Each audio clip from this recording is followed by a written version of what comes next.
Hello there, Samuel Kyber here, bringing you the behind the scenes to Pirate Derp. Now, this animation had an interesting beginning.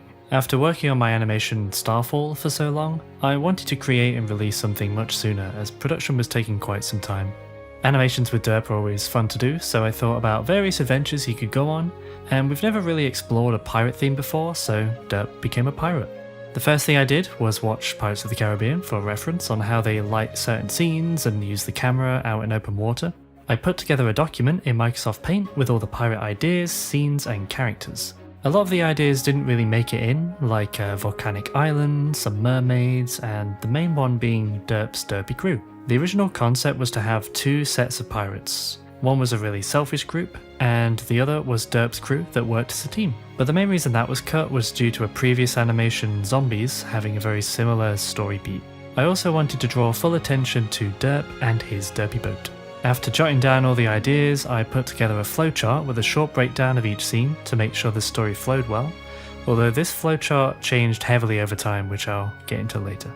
Derp's skin was a hard nut to crack. I reached out to Lux to design the skin for me, and we went back and forth on various ideas. We started with a more raggedy look, but I thought it was looking a bit too dirty and strayed a bit far from his original design. Some of the other directions had him look too fancy, but we eventually landed on a pretty awesome design, keeping some of the tears in his clothes and adding the striped pirate shirt. Thank you Lux for designing such a great skin. I modelled a pirate hat in Blender and his design was complete. I've been looking at Derp with a hat on now for about 4 months, so it feels so weird seeing him without a hat. We start Derp's adventure out on the water, introducing his new boat. The design was built in Minecraft by a builder named Logs and myself. We had a few variations of the small boat before landing on one we liked. It was tricky because I wanted it to be small, but large enough to fit himself, a cannon, and the other 3 characters by the end. I added the derpy face to the sail material in a program called GIMP, and then I assigned that to the front of the boat in Blender. The builders liked it, so we kept it. It used to be part of the sail in Minecraft, but it looked kinda odd. Oh well, better than the alternative. I modelled several wheel designs until I found one that I liked, and I painted it blue to match his boat. I created the island that we see in the first scene in World Painter to have a more custom island shape when he looks through the spyglass. Now the spyglass was an edited version from the one Thomas used in Save the Village. I cracked the glass by using a Voronoi texture as a bump map while still maintaining transparency and the blue glass. You'll notice the spyglass isn't actually zooming in when he looks through, it's completely useless. The boat animation throughout was done using a follow path constraint. There's a NURBS path in the scene which the boat follows. The body of the boat had a bit of noise on the movement, and the sail wiggled using the trick that we use for vegetation, which is the displacement modifier.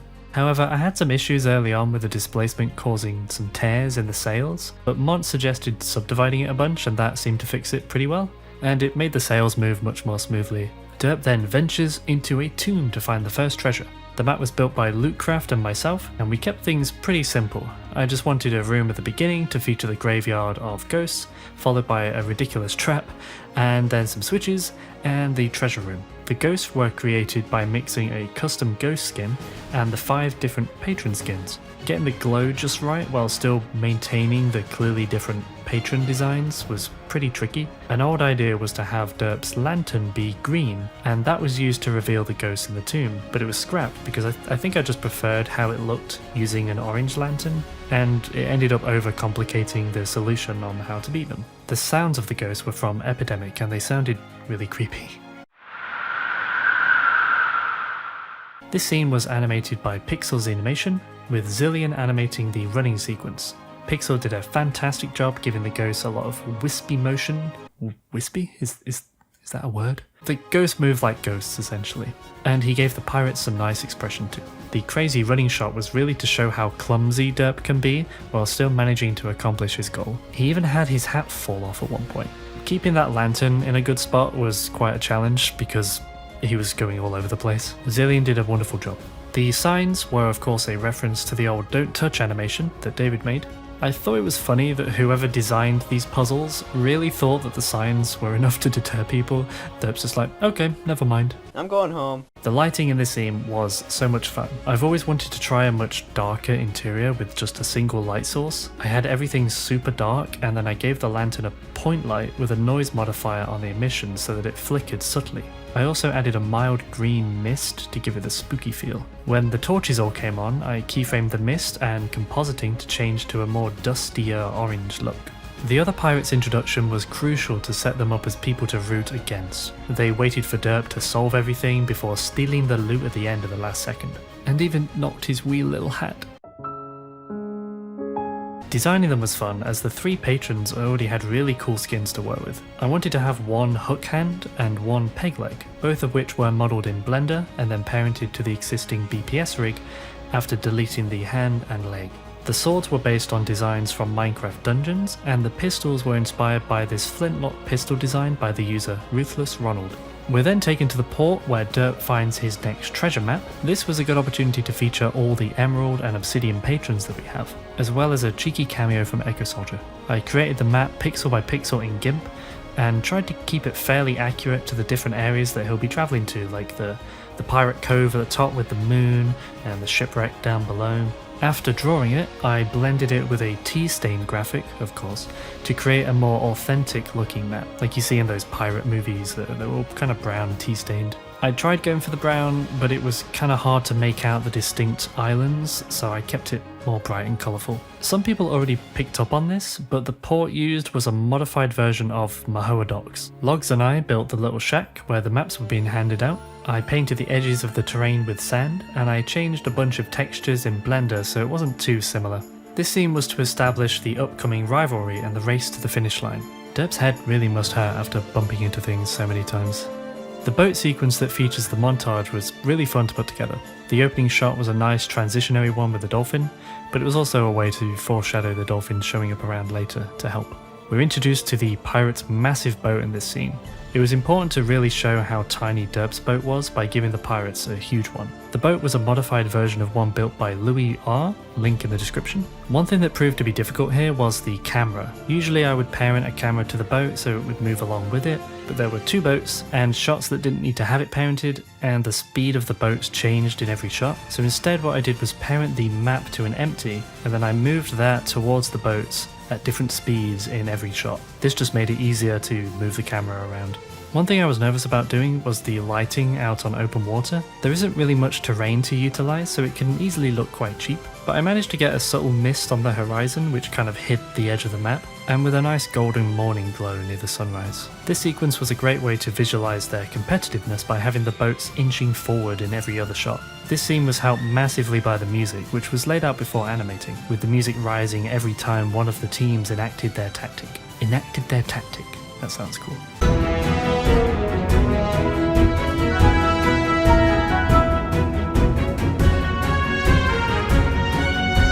In the end, Derp manages to get the upper hand, but it was just too much and he gets beached. You know, it's a good job we don't go underwater because these maps were really badly put together in Blender. The following montage was pretty ridiculous, but it was great fun to animate. I wanted to show a back and forth competition to acquire all the different treasure chests.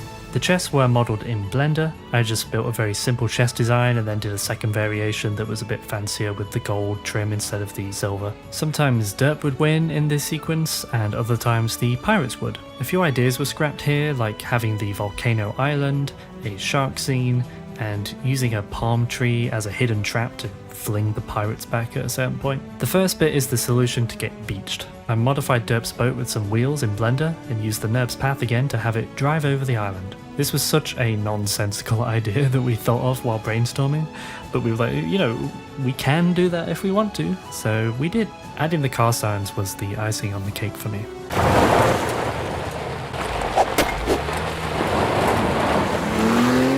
It's then followed by a pretty intense attack on a guarded island. For the map, I added a chunk of a fortress to a bay on the Kauai Islands. Modelling the cannons went through various iterations before finding one that I liked. I created 3 different cannon firing loops to use across the animation as well. This just made it easier to have so many cannons firing without having to animate every single one. The effect of it firing was made up of 3 different components. The first was an emissive piece of geometry, which was scaled up to create the blast. The second was a set of fiery particles to add that little bit of extra detail. and the third was another particle system, but instead using different 2D planes of smoke textures which became transparent over time. I always do explosions first when it comes time to do sound design because they're so much fun. I layered a cannon firing sound with a more explosive mortar sound to make it feel more powerful. Next up was the shipwreck, which I almost scrapped entirely because I didn't think it was going to look as cool as the other parts, but I'm glad I kept it because I think it worked really well. For the ship I took a complete build of one and I cut it in half, filling in all the holes in edit mode afterwards. I duplicated a bunch of small pieces of wood and scattered them around the map, giving them all subtle noise modifiers to make them bounce up and down in the water. The lighting in this scene was one of my favourites, and it's a shame I didn't get to use it again because I thought it looked really pretty. It's sunsets, so, they're fun to work with. The montage ends with a big ship battle. Again, it was handy having those loops so I could have numerous cannons firing at once. This was the last scene that I did in the final week of production, so there's quite a big lack of destruction on the boats, unfortunately. This was where you could really feel the intensity of the cannons through the sound design. Doing the lighting was tricky because everything was obstructed by 2 sets of sails on either boat, so I added some additional point lights on the lanterns that were sitting right next to Derp. One thing you may have noticed during this sequence was the transparency in the water. A lot of shots struggle to show it properly, but as you look closer to the shoreline, the water gets more transparent and has a greener look to it. This was done through texture painting. For every map that I used, I created a unique texture in the shape of the corresponding island. I then used the black and white data to change both the colour and the transparency of the water, so areas closer to white would be greener and more transparent, and vice versa. A lot of reference for the water was taken from Genshin Impact. The montage ends showing the route on the map heading towards the final destination. I made a separate version of the map with the red line drawn on, and used a mask in Sony Vegas to slowly reveal the line. Oh dear. After the montage, we end up at the final island. The opening shot shows the moon to hint at it being useful later. This map was created by Gigarak and can be found via the link in the description. The area where the scene takes place went through a huge redesign which was done by Ellie, Luke, Logs and Frog. The area had a big hole in the ceiling, so we started by filling that in, but we left 3 holes for the moonlight to come through. We then built the inclines on either side with the ridge line at the back. Luke and Ellie created 3 corroded and destroyed tower designs, each with different heights, and I think we all chipped in to design the moon symbol, which ended up on the floor. We spruced it up with some vegetation and hints of an old stone stairway up the sides. We really wanted it to feel overgrown and mossy. The builders really did a fantastic job on this set, and this wouldn't have been possible without them. After a pretty upbeat, intense montage, I wanted to slow things down and create a bit of tension to really build up to this final island. I let shots linger for much longer, leaning more on ambience and sounds. I love using pads and synths in the darker scenes, especially when the pirates show up in the last few frames of that shot. I don't know why I added this top-down shot because I'm terrified of the deep ocean. It took me about 30 minutes to even jump in the water in Subnautica. I added it to show an empty void and I was going to add a sea creature down there, but I didn't have time for the re-render. It just creeps me out looking at it. When Derp arrived at the chest, I really wanted that wallpaper shot of the terrain, which I again used a lot of reference from Genshin. I keyframed the mist sphere to go from the greeny blue outside to the purple and blue for the inside. Both mist spheres actually had the noise texture slightly animated so that it would change appearance over time. I modified all the flowers in the cave to emit light, because who doesn't love bioluminescence? I had blue light on the ridges and orange light in the centre to create a nice contrast between the 2 fights, and to help add a more defined shape to the set. I ended up having over 25 point lights in the scene, which caused a ton of lag, and sometimes the orange light made the dirt look too red, so I decreased saturation on both the dirt and the clay. Lighting in general was very awkward, but it was extremely fun to do. Every shot had the lights and mist keyframe to make sure everything was always well lit. The characters also had a spotlight in front of them at all times, which was also keyframed in every shot. When the pirates showed up, they were expecting to just steal the loot again like they did earlier, but this time there was a threat lurking in the cave. Initially, the skeletons weren't even going to feature in the animation at all. Instead, the final scene was going to have more of an environmental threat, going up against difficult terrain or having dangerous weather, but that idea never really solidified. The skeleton design was heavily inspired by one created by TineM. They submitted an epic render in one of the render challenges, so I reached out and asked them about the design. Having the green on the skeletons really gave them a unique look, and it really fit the pirate theme as well. It also helped provide more colour to the final scene. I saw a lot of people pick up on the sound design used here. It's all various different bone cracking sounds from Epidemic Sound. They have hundreds of them. I made sure there were significant snapping sounds when heads would snap back on, for example. But I was pretty nervous about using them because a lot of people really don't like the sounds of bones cracking. The swords were created using an emissive noise texture, and the eyes were just emissive cubes. You know, this scene was never actually going to have a fight for a long time.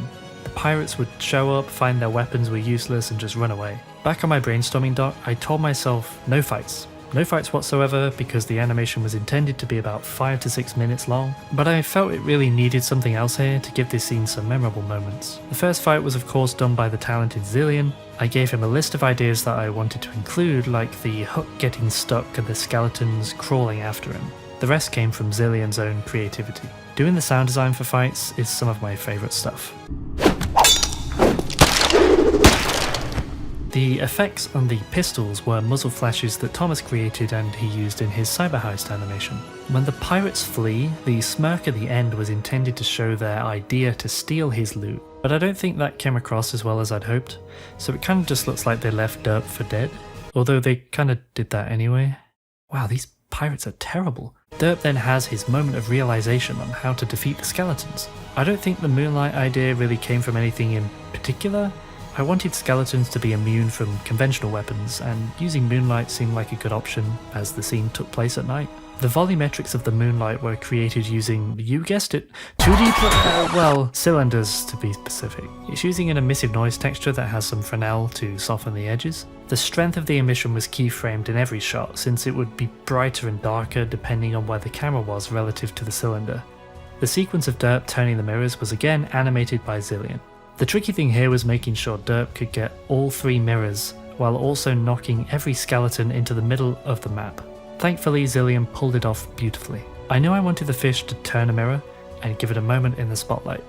Literally. Having the head spin out of control and then pointing underneath the final skeleton's chin were the only ideas that I suggested. The rest was all Zillion. The point lights and spotlights here were all blue, so we get this nice green and blue look for the second fight, and then the green and orange look for the first, helping to distinguish the two. I love doing sound design for his fights. I used a lot of whip sounds and slap sounds for the fish action, and the one-shot sequence made use of the bone cracks pretty well.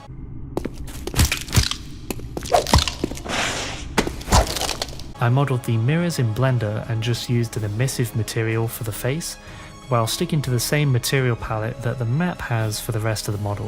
When positioning the mirrors, I tried my best to make sure that they couldn't just point straight down into the middle by placing stone blocks in the way on both the first and second towers, leaving only the third with the right visibility. The effects on the floor were created using 2D planes, with a similar material to the moonlight volumetrics, only this one was brighter and the noise was much more animated. Overall, I thought that scene turned out really well, and it's some of my favourite lighting to date. But he did it. Derp managed to solve the puzzle, he won the treasure, until he's ambushed on his boat. I cut out quite a few shots here, including one of the pirate boat, mainly to reduce runtime, but also to not make it super obvious that the pirates were out there waiting for him. When the pirates left, they ran away to steal Derp's loot from his boat, then wait for him to come out with the final chest, and take that too. That's why we see all the chests on the big boat at the end. But I could have executed that idea better because I don't think it came across very well. This ending changed drastically from the initial idea. Originally, Derp's boat was supposed to get so full of treasure that it would start to sink. Then Derp would steal the big boat and sail away. But visually it didn't make any sense for it to sink, since the boat was fairly large compared to the chests, and I still wanted that final shot of the 3 pirates on the tiny boat. So we changed it to have Derp crash into his own boat. Whether he did that intentionally or not, who knows? It's Derp. Some people asked what was in the chest, and that wasn't too relevant, but you can kind of see in the shot where it's looking down that it's a bunch of gold. The shadow of the boat coming towards them mirrored the earlier scene when it shows up for the first time. They really tried to show off their massive boat, but in the end that same boat becomes their downfall. The boat's shadow was really awkward though, so I parented a big blob on the front to create a nicer shadow. The boat's destruction was created using a simple particle system with small pieces of wood, and I separated his boat into different pieces to fly off in different directions. I then littered them out with debris and gave the pieces some noise to gently float in the water.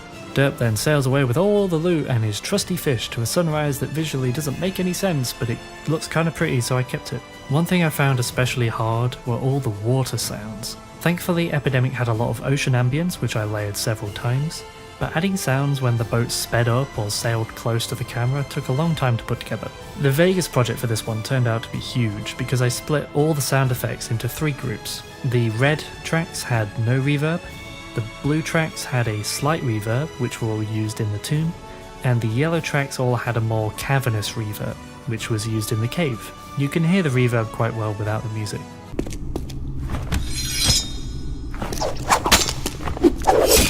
For the thumbnails, I find thumbnails to be probably one of the hardest things for me to do, personally. I was really struggling, but Thomas actually gave me a starting point to work from, which helped out a bunch. The bloopers thumbnail was pretty fun though.